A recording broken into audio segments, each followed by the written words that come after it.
Hello everyone. आज के lecture में हम देखेंगे कि जीएसटी में अगर मोबाइल एंड ईमेल आईडी को चेंज करना है तो वो किस तरह से होता है। अच्छा, ये है तो बहुत सिंपल टॉपिक, लेकिन केस टू केस ये इसमें थोड़ी बहुत कॉम्प्लेक्शंस होते हैं। जैसे कि आज हमारे पास में जो केस स्टडी आई है, तो आज हम जो केस स्टडी देखेंगे वो एक है प्राइवेट लिमिटेड कंपनी की। थोड़ा सा इसमें अलग केस है जो कि नॉर्मल नहीं है। काफ़ी सारे हर एक रैंडम केस में ये सिचुएशन आपको नहीं मिलेगी, बट येस, अगर आपके किसी क्लाइंट का या आपको कभी ऐसा कोई सिचुएशन दिखता है जहाँ पे थोड़ा सा कन्फ्यूजन होने के चांसेस ज़्यादा है, तो उस केस में आपको क्या करना है, तो चलिए देखते हैं। फॉर एग्ज़ाम्पल हम पहले एक एग्ज़ाम्पल लेते हैं, क्योंकि ये लाइव केस स्टडी है। मान के चलिए एक क्लाइंट है हमारे, मैं नाम टैक्स गैनी कंसिडर करती हूँ फॉर एग्ज़ाम्पल के लिए, ठीक है, प्राइवेट लिमिटेड। अब टैक्स गैनी में क्या है, जब कंपनी इनकॉर्पोरेट हुई थी तभी इसमें 2 डायरेक्टर्स थे, ठीक है,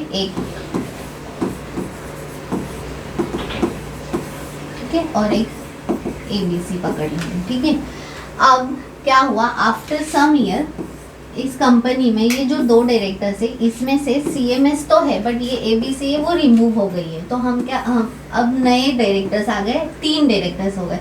एक हो गई CMS मीन्स चेतना, एक मान के चलिए आप पकड़ लीजिए चित्रा नाम, और एक पकड़ लीजिए मृदुला, ठीक है। तो अब हो गए इसमें 3 डायरेक्टर्स, 1 2 3। ये जो है ये तो पहले से थी, ये 2 अभी ऐड हुए हैं, एंड इसमें जो ये ABC है ये तो रिमूव हो गया। हम इसे भी एक नाम दे देते हैं, इसे हम नाम दे देते हैं जानवी, ठीक है।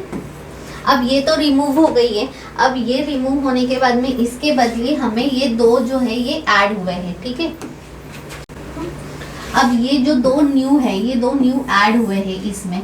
अब क्या होगा, इस जब हमने जीएसटी में रजिस्ट्रेशन किया था तभी जीएसटी में एज अ डायरेक्टर्स या प्रमोटर्स हमने दोनों को ऐड किया, CMS भी, चेतना को भी ऐड किया एंड जानवी को भी ऐड किया। बस उस समय जानवी को हमने जीएसटी रजिस्ट्रेशन करते समय हमने as a primary authorise person कर दिया। जो ऑप्शन होता है ना वो कर दिया। अब इसकी वजह से क्या हुआ, जब भी जीएसटी के कोई रिटर्न्स जाते हैं अभी तक, उसमें OTP जो है वो सेकंड जो डायरेक्टर्स है उन्हें ही जा रहे थे। क्यों? क्योंकि उन्हें हमने प्राइमरी ऑथोराइज किया था, उन्हें हमने अथॉरिटी दी थी OTP के लिए। बट अभी उसमें सिनारियो ऐसा है कि ये जो 2 न्यू ऐड हो गए हैं, अभी भी OTP इसमें, तो बिकॉज ऑफ सम रीजन अभी वी रियलाइज कि नहीं, हमें ये सिचुएशन को चेंज करना है एंड जो OTP है वो इन्हें आना चाहिए या किसी और को आना चाहिए। तो अभी हम क्या कर रहे हैं, GST में चेंज कर रहे हैं। क्या चेंज कर रहे हैं कि हमें OTP के लिए जो मेल है वो एंड जो मोबाइल नंबर है उसे चेंज करना है। क्या, कॉन्टैक्ट डिटेल्स को हमें चेंज करना है। तो अभी सिचुएशन क्या है, TGM है, उसमें 3 डायरेक्टर है, एक है चेतना, एक है मृदुला, एक है चित्रा, ठीक है, ओके। अब OTP किसे आता था, जानवी को, जो कि अभी डायरेक्टर नहीं है। अब वो डायरेक्टर नहीं है बट क्या है, प्राइमरी ऑथोराइज पर्सन है, अभी भी वही है जीएसटी में। मींस जीएसटी में इसे अपडेट नहीं किया गया था, ये जो भी हुआ है। हाँ, तो अब हमने जीएसटी में जब चेंजेस किए, तब हमने जहाँ पे हम लोग को पार्टनर्स डिटेल्स या प्रमोटर्स की डिटेल्स डालनी होती है, वहाँ पे तो हमने ये तीनों को रखा है, लेकिन अथॉराइज सिग्नेटरी में हमने कोई चेंजेस नहीं किए। तो ये हमारी पहली गलती है। अब इसे सुधारने के लिए हम क्या करेंगे, हम लोग अभी जाएंगे पहले तो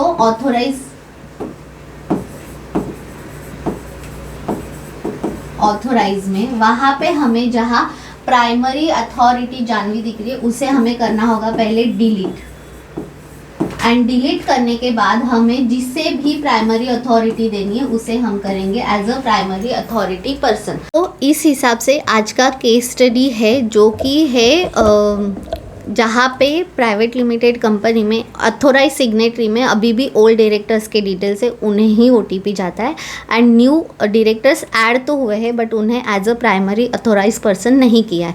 तो हम पहले वो चेंजेस करेंगे एंड उसके बाद में हमें कॉन्टैक्ट डिटेल्स को चेंज करना है। तो चलिए देखते हैं प्रैक्टिकली कैसे करना है। तो ऐसा हमारा केस स्टडी है आज का, जिसमें कि एक प्राइवेट लिमिटेड कंपनी है, ओल्ड 2 डायरेक्टर्स थे जिसमें से एक डायरेक्टर है जो रिमूव हो चुके हैं बट फिर भी जीएसटी में आज भी उन्हीं के कॉन्टैक्ट डिटेल्स है for authorise as a authorise person and इसीलिए हर एक काम के लिए जो ओटीपी है वो उसी पर्सन को जाता है।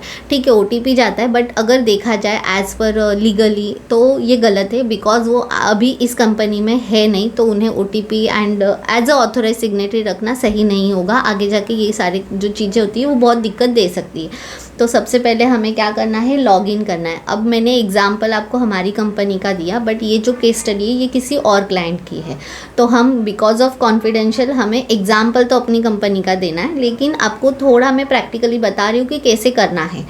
सो लॉगिन करेंगे, सर्विसेज में हम आएंगे। पहले तो लॉगिन करने के बाद हम लोगों ने प्रोफाइल चेक करना है कि एग्जैक्टली ओटीपी पहले किस पे जाता है। तो जब हमने हमारे माय प्रोफाइल पे सिलेक्ट किया, वहाँ पे एड्रेस एंड कॉन्टैक्ट्स में आप देखोगे यहाँ ऑथोराइज सिग्नेटरी में हम देखेंगे हमें 2 डिटेल्स दिख रहे हैं, जिसमें से एक जो डायरेक्टर से जहाँ पे रेड डॉट है, रेड डॉट का मीनिंग क्या है, प्राइमरी ऑथोराइज सिग्नेटरी, तो यहाँ रेड डॉट है। तो ये जो डायरेक्टर से जिसे ओटीपी जा रहे हैं एंड जो प्राइमरी ऑथोराइज सिग्नेटरी है वो अभी इस कंपनी में है नहीं, तो हमें इसे पहले रिमूव करना होगा एंड जो दूसरे डायरेक्टर है उससे हमें प्राइमरी ऑथोराइज सिग्नेटरी बनाना होगा। एंड अगर इफ़ क्लाइंट वांट कि नहीं इसके भी जो डिटेल्स है वो हमें चेंज करने, तो वो भी हम कैसे करना है वो सब आज हम इस वीडियो में प्रैक्टिकली सीखेंगे। तो हम क्या करेंगे, सर्विसेज में रजिस्ट्रेशन में नॉन कोर फील्ड्स में जाएंगे। कोर फील्ड्स क्या होती है, जहाँ पे हमें address and business details change करने होते हैं। नॉन कोर फील्ड्स क्या होती है, जहाँ पे हम कॉन्टैक्ट डिटेल्स को चेंज कर सकते हैं या HSNB। अब आपको यहाँ वार्निंग का मैसेज दिख रहा है, क्यों? क्योंकि यहाँ पे सर्विसेज यूज़र सर्विस माई सेव मैंने पहले से एक एप्लीकेशन कर लिया था, तो वो हम क्या करेंगे, यूज़र सर्विसेज में उसका एक्सेस लेंगे। तो यूज़र सर्विस माई सेव एप्लीकेशन में जाएंगे, आपको सेम डेट का दिख रहा है कि हमने ऑलरेडी एप्लीकेशन स्टार्ट कर दी, तो हम एडिट पे क्लिक करेंगे। अब एडिट करने के बाद में हमें फर्स्ट तो बिजनेस में कोई चेंजेस नहीं है तो सेव एंड कंटिन्यू। यहाँ पे देखिए हमें details of person in charge means हमें प्रमोटर्स या पार्टनर्स कितने दिख रहे हैं, 3 दिख रहे हैं, जिसमें से हमने किसी एक को प्राइमरी करना है या हम 2 को भी कर सकते हैं। तो हमें समझ लीजिए जो 2 नंबर के डायरेक्टर्स है उन्हें ही प्राइमरी करना है। अब हम उसे एडिट करेंगे, एडिट करके हमें देखना है कि उसके सारे डिटेल्स सही है ना, एड्रेस नंबर ये। तो हमने क्लाइंट से कंफर्म कर लिया उनका एड्रेस एंड नंबर्स जो है वो राइट है, तो हम उसे क्या करेंगे, सेव करेंगे। ओके, सेव करने के बाद में सेव एंड नेक्स्ट हमारा थर्ड जो विंडो ओपन होता है वो है ऑथोराइज सिग्नेटरी। अब यहाँ पे आपको 1 दिख रहा है, क्यों? क्योंकि जो मैंने बताया केस स्टडी पहले 2 थे, अब उसमें से एक ही प्राइमरी ऑथोराइज बन सकता है, लेकिन हम यहाँ पे 2 या 3 भी ऐड कर सकते हैं, बट सिग्नेटरी ऑथोराइज किसी हमें 1 को बनाना होता है। तो हमने जो सेकेंड डायरेक्टर है उसे बनाया है, तो इसीलिए हमें यहाँ पे 1 दिख रही है। अब इसे हम एडिट करेंगे। एडिट के बाद में आपको ये जो फर्स्ट चेक बॉक्स है उस पर क्लिक करना है। अगर हमें यहाँ पे आप देखिए mobile number and email ID lock दिख रहा है, यहाँ से आप चेंज नहीं कर सकते। अगर उसे चेंज करना है तो आपको प्रीवियस वाली जो विंडो थी सेकंड प्रमोटर्स एंड पार्टनर, इसमें उस क्लाइंट को चेंज करना है। वो कैसे करना है वो भी मैं आपको बताती हूँ। ठीक है, यहाँ हम सेव कर देंगे क्योंकि हमने उसे प्राइमरी ऑथोराइज कर दिया। अब यहाँ से हम बैक जाएंगे।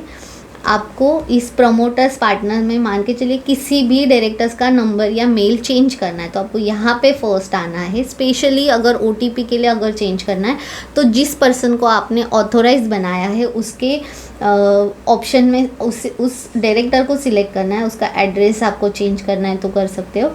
उसका अगर देखिए यहाँ पे आपको मोबाइल नंबर यहाँ आप चेंज करना है तो कर सकते हो, मेल ID करना है तो कर सकते हो, बट हमें वो चेंज नहीं करना है तो हमने इसलिए उसे चेंज नहीं किया।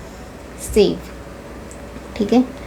ऑथोराइज में भी हमने 1 पर्सन को रखा एंड कंटिन्यू करेंगे। ओके, एड्रेस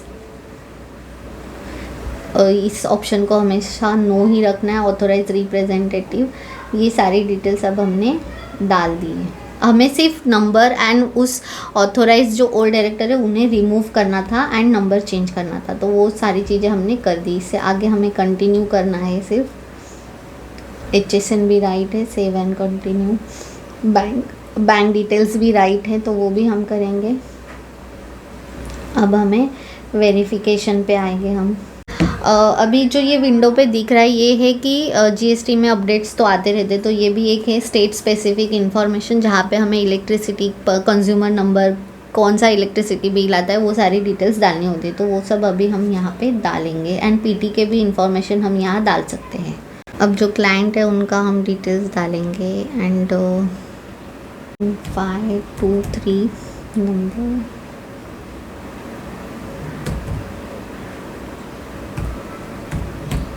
ठीक है, सेव एंड कंटिन्यू। अब फाइनल वेरिफिकेशन करना है, OTP हम भेजेंगे एंड दैट्स इट, हमारा जो एप्लीकेशन है वो कंप्लीट हो जाएगा। तो OTP अभी जिस पे जाएगा, जो हमने न्यू डिटेल्स डाली है उस पे जाता है। जब हम डिटेल्स चेंज करते हैं तो उस समय भी आपको OTP के लिए पूछा जाता है, तब वो जो OTP है वो ओल्ड डिटेल्स पे जाता है, ओल्ड मोबाइल पे। बट एक बार आपने अगर न्यू डाल दिया है तो आपको जो OTP है, अभी जो न्यू इन्फॉर्मेशन आपने डाली है, फाइनल वेरिफिकेशन वाला OTP उस पे जाएगा। तो आपको OTP डालना है, वैलिडेट करना है एंड सबमिट करना है, दैट्स इट, आपका एप्लीकेशन यहाँ पे कंप्लीट हो जाता है। यस, अब हमारा ये फाइनल हो गया, सक्सेस का हमें मैसेज भी आ गया, सबमिट हो गया। ARN जो है वो हमारे ईमेल एंड मोबाइल दोनों पे आएगा। देन हमें ARN के थ्रू सिर्फ ट्रैक करना है। अब ट्रैक कैसे करना होता है, सर्विसेज रजिस्ट्रेशन में आपको ट्रैक एप्लीकेशन स्टेटस दिख रहा है, यहाँ पे आप जाके आप चेक कर सकते हो। ARN आपको डालना है एंड चेक करना है जब तक वो अप्रूव्ड नहीं हो जाता। अगर कुछ क्लेरिफिकेशन है तो वो भी जो ऑफिसर्स होते हैं वो डाल देते हैं। जनरली ईमेल एंड OTP के मोबाइल नंबर एंड ईमेल के केस में कोई क्लेरिफिकेशन नहीं आता है, वो अप्रूव हो जाते हैं। बट येस, जब हमें प्लेस ऑफ बिजनेस चेंज करना होता है, देयर इज़ चांस कि क्लेरिफिकेशन आए, क्योंकि ये एक लोकेशन को रिलेटेड है एंड एड्रेस को लेके GST काफ़ी ज़्यादा स्ट्रिक्ट है, तो उसमें क्लेरिफिकेशन आने के चांसेस है। उसके भी केस स्टडीज़ हम आगे आने वाले वीडियोज़ में ज़रूर देखेंगे। सो आई होप आपको ये समझ में आई होगी केस की क्या थी। अगर इसके अलावा आपके पास में और कोई भी डिफरेंट केसेस आती है, देन आप हमसे शेयर कर सकते हो, ताकि उसके रिलेटेड भी हम वीडियोस बना के आपको प्रोवाइड कर सके। इससे बेनिफिट आपका तो होगा ही, उसके साथ साथ जो और भी स्टूडेंट्स होते हैं उन्हें भी आएगा, बिकॉज जितनी ज़्यादा केस स्टडी उतना अच्छे से और डीपली हम जो भी हम प्रैक्टिकली काम करते हैं उसे समझ सकते हैं। इसलिए मैं कोशिश करती हूँ कि सिर्फ और सिर्फ केस स्टडी के थ्रू ही आपको समझा सकूँ, थियरी ना समझाते हुए प्रैक्टिकली आपको लाइव करके दिखाए एंड आपको समझाए, ताकि आपको और अच्छे से समझ में आ सके। प्रैक्टिस करते रहिए एक रैंडम तरीके से। आपको अगर आप प्रैक्टिस कर रहे हो, देन मैं आपको एक सजेशन दूंगी कि कभी भी प्रैक्टिस करते समय आपको फाइनल सबमिट नहीं करना है, सिर्फ आपको फॉर्म को फिलअप करते जाना है एंड जहाँ पे फाइनल वेरिफिकेशन या वैलिडेट OTP होता है उस स्टेप को नहीं करना है, क्योंकि अगर आप वो कर देते हो एंड अगर वो चीज़ अप्रूव हो जाती है तो आगे जाके दिक्कत हो सकती है। तो इस चीज़ के भी आपको प्रिकॉशंस लेने हैं, ये एक वार्निंग है। तो प्रैक्टिस कर रहे हो तो आपको लास्ट के स्टेज तक करनी है, OTP तक नहीं जाना है, ताकि आपका जो एप्लीकेशन है वो नहीं हो। एंड अगर किया है तो user services and save application में जाके उस ड्राफ्ट को आपको डिलीट भी करना ज़रूरी है, अदरवाइज़ गलती से उसके भी कुछ ना और कुछ कॉन्सिक्वेंसेस हो सकते हैं। इसीलिए सो बेटर है प्रिकॉशंस के साथ में आपको ये सारी चीज़ों का प्रैक्टिस करना चाहिए। Till then thank you, practice करते रहिए।